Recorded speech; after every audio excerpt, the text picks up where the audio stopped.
What's up, y'all? It's your girl Jay Renee with Prison Ride Radio. I hope that you're doing well. This morning we're going to be talking to somebody who was a juror in a trial that just happened not too long ago in Texas. Now, this particular case I have spoken with before, and we got to speak to the young man's mother. Her son was being charged with capital murder down in Texas. That story was definitely something else. We heard a lot about the town and the way that area is when it comes to race relations. This mother is proclaiming the innocence of her son. She still is, but a trial did happen and it resulted in a hung jury. We have someone here that was on that jury, and they're going to give us a glimpse into what that experience was like, and to give more weight to the issue of race relations down in Texas. Okay. All right. Well, thank you for being here. We really appreciate you. Thank you for having me. All right. Most definitely. So, can you let everybody know the city and state that this took place? Yes, sure. This occurred in Killeen, Texas, Bell County. Is one where the crime took place, but the trial was held in Belton, Texas. Okay. So I know that the young man involved was he's a black man. He's biracial, but he's still black. Can you tell us about how the jury box was set up as far as based on race and sex, or gender rather? Yeah. So the initial day going in, they did like the jury selection. At the end of that day, myself along with 13 other jurors were selected. 2 of them were alternates. So when I know in this case it was definitely a major thing, especially to those that are involved. Do you feel like the prosecutors gave a good case as to why this young man should be prosecuted? No, I don't. I know that it was on the burden of the state to prove without reasonable doubt, and I do not believe that they were able to do that. There were just too many holes. There were too many things that people were having to assume to get them to a guilty verdict, and that's what my issue was with it, that we couldn't go off of our opinion or create a scenario to make him guilty. That wasn't our place. We were to look at the evidence and based off of that determine, and we just didn't have enough. Right. So, can you explain to us your experiences that, the public couldn't see?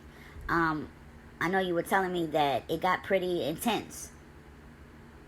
Yes, I will say that with the exception of one person, people were what I would call nice nasty. They weren't just like blatantly disrespectful or just being rude, but there were instances where the defendant was called a thug, or his body language and was brought up, and the individual that did get loud and what I would say got in my face was the only one that took it to that level. But I just didn't like the fact that his body language and their opinion of his character were even brought up.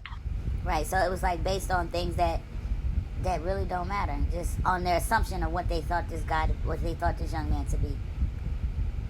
Yes, and another frustration that I had was just explaining like the black culture. Like there was an instance where his hair was brought up in question, and one of the other jurors had stated that, well, yeah, because his hair would have been slicked down if he had just finished running and, committing a murder. And I was like, well, actually, this may come as a surprise to you all, but I'm black, and our hair doesn't do that. When we sweat, our hair gets big.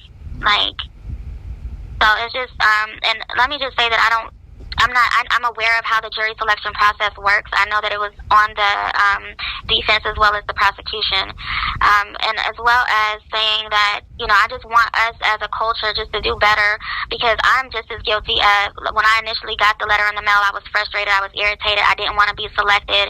But if we could just be a little bit more intentional with educating ourselves, and when we do get selected, present ourselves, don't just ignore it, so that we are giving our peers a fair chance, because there are places in our culture that Caucasian white people, they're not going to understand, and that was what my experience was. I saw that firsthand. Right.